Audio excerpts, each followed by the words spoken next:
रौनकपुर नाम का एक जंगल था। जंगल में एक दिन सभी पक्षियों की सभा हो रही थी। सभा में सभी पक्षी आपस में बातें कर रहे थे। तभी कालू कहता है, अरे सुनो दोस्तों सुनो, हमारे जंगल में थोड़े दिनों में तेज बारिश होने वाली है। पिछले साल भी इसी वक्त बहुत तेज बारिश आई थी, याद है ना? बिल्कुल ठीक कह रही हो कालू भैया। उस दिन तो बहुत बड़ी मुसीबत आ गई थी। हमारे पास खाने के लिए कुछ भी नहीं था। हम लोग भूख से तड़प रहे थे। और इस साल हम ऐसी गलती बिल्कुल नहीं करेंगे। हम पहले से ही उसका उपाय खोज कर रखेंगे। अब ये सब बातें टूनी मौसी भी सुन रही थी। टूनी मौसी दरअसल बहुत आलसी थी। उन्हें काम करना बिल्कुल पसंद नहीं था। अरे तुम लोग भी बेकार की टेंशन लेते हो। अरे पिछले साल जो हुआ सो हुआ, इस साल कुछ नहीं होगा और बारिश आने में अभी बहुत टाइम है, समझे तुम लोग? ये कालू कौआ तो बस यूं ही टेंशन दे रहा है। अरे नहीं नहीं टूनी मौसी, कालू भैया बिल्कुल ठीक कह रहे हैं। हमें पहले से ही तैयारी कर लेनी चाहिए, नहीं तो बाद में बहुत परेशानी होगी।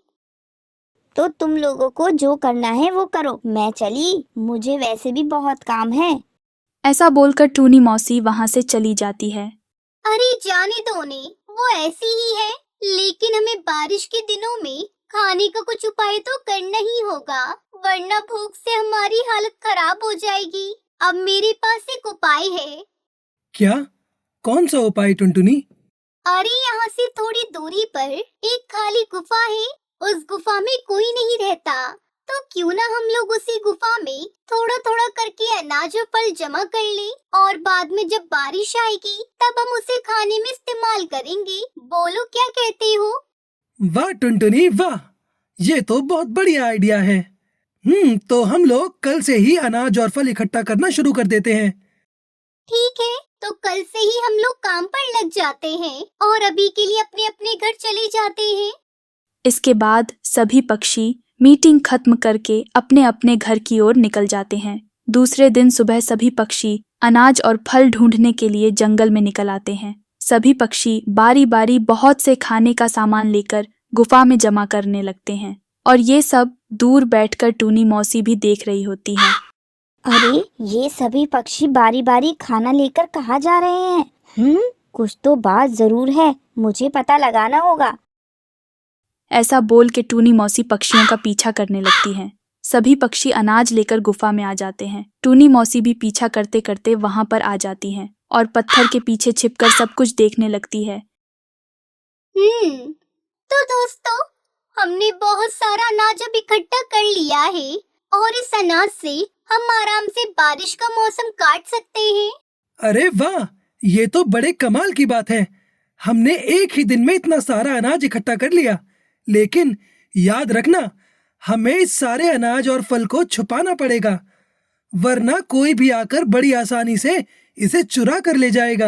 एक काम करते हैं, हम लोग उसे पत्थर के पीछे छिपा देते हैं और इस गुफा में तो वैसे भी कोई आता जाता नहीं, इसलिए ज्यादा टेंशन लेने वाली कोई बात नहीं है। लेकिन ये सारी बातें छिपकर टूनी मौसी सुन रही होती है। तो ये बात है, सभी पक्षी मुझे अकेला छोड़कर बारिश के लिए खाना इकट्ठा कर रहे हैं। मुझे बताया तक नहीं। कोई बात नहीं बच्चे, तुम्हें जितना अनाज इकट्ठा करना है उतना कर लो।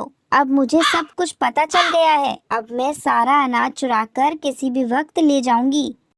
सभी पक्षी अनाज और फल लेकर पत्थर के पीछे उसे छुपा देते हैं और अपने घर की ओर निकल आते हैं।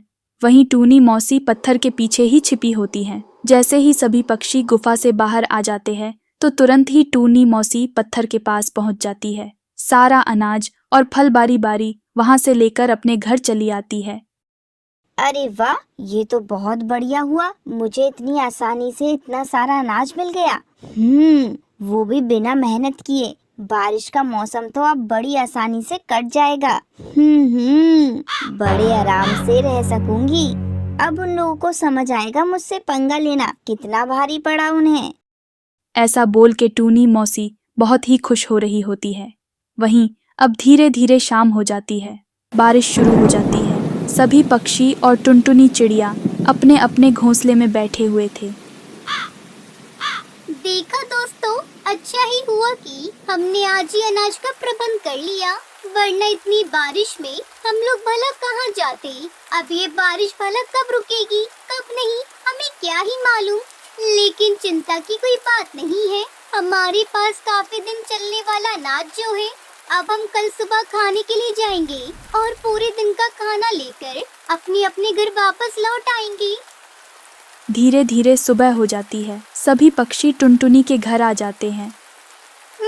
आ गए ना सब लोग? ठीक है, तो अब हम लोग चलते हैं। हाँ हाँ ठीक है, चलो। सभी पक्षी गुफा की ओर जाने लगते हैं और बीच में तभी टूनी मौसी का घर भी आता है। टूनी मौसी का घर देखकर टुनटुनी को टूनी मौसी की याद आ जाती है और वो उन सब से कहती है, अरे रुको रुको, क्यों ना हम टूनी मौसी को भी साथ ले चलें? वो भी तो बहुत भूखी होंगी। बिल्कुल नहीं, अरे वो तो बहुत ही आलसी है और मुझे तो वो जरा भी पसंद नहीं है। वो जो भी हो, लेकिन वो हमारे जंगल की सदस्य ही है ना, तो उसी नाते हमें उनकी मदद भी करनी चाहिए। ऐसा सुनकर तभी सभी पक्षियों को उन पर दया आ जाती है और वो लोग टूनी मौसी को बुलाने लगते हैं। सभी लोग जब टूनी मौसी के घर के पास आते हैं तो देखते हैं कि टूनी मौसी सो रही थी और शोर सुनते ही वो तुरंत फड़फड़ा के बाहर आ जाती है और देखती है सभी पक्षी उनके घर के बाहर होते हैं। पहले तो टूनी मौसी सभी पक्षियों को देखकर बहुत हक्का बक्का हो जाती हैं, लेकिन फिर थोड़ी हिम्मत करके उन सब से कहती हैं, क्या बात हो गई? तुम सब एक साथ आकर भला अब मुझे क्यों बुला रहे हो? टुनटुनी चिड़िया तभी सब कुछ टूनी मौसी को बता देती है और तब जाकर कहीं टूनी मौसी की जान में जान आती है और वो भी सभी पक्षियों के साथ गुफा की ओर जाने लगती है। सभी पक्षी गुफा में आ जाती है और अनाज और फल जहाँ पर रखा था वहाँ जाने लगते हैं। लेकिन जैसे ही वो लोग वहाँ पर पहुँचते हैं तो चकित रह जाते हैं, क्योंकि सारे फल और अनाज वहाँ से गायब हो चुके थे। कोई उन्हें चुराकर वहाँ से ले गया था। हे भगवान, अरे हमारे सारे फल और अनाज कौन ले गया? अब हम क्या करेंगे? अरे हाँ टुनटुनी, हमारी सारी मेहनत पर पानी फिर गया। हे भगवान, ये क्या किया तूने? अब सभी पक्षी बहुत परेशान हो जाते हैं। तुम सब परेशान मत हो, मैं कुछ करती हूँ। टुनटुनी चिड़िया मन ही मन एक योजना बनाती है। अरे दोस्तों, तुम लोग फिक्र मत करो। पता है, जो भी हमारे फल लेकर गया है वो 2 दिन में ही खराब हो जाएंगे, क्योंकि मैंने उसमें गलती से नीले अंगूर मिला दिए थे। नीले अंगूर ज्यादा दिन तक अच्छे नहीं रहते और उसी की वजह से वो सारे फल भी खराब हो जाएंगे। लेकिन टुनटुनी, हमारे तो फल चले ही गए, हमारी मेहनत तो खराब हो गई। सभी पक्षी दुखी मन से अपने अपने घोंसले में चले जाते हैं। वहीं टूनी मौसी भी अपने घोंसले में आ जाती है और फल से सारे नीले अंगूर निकालकर खा जाती हैं।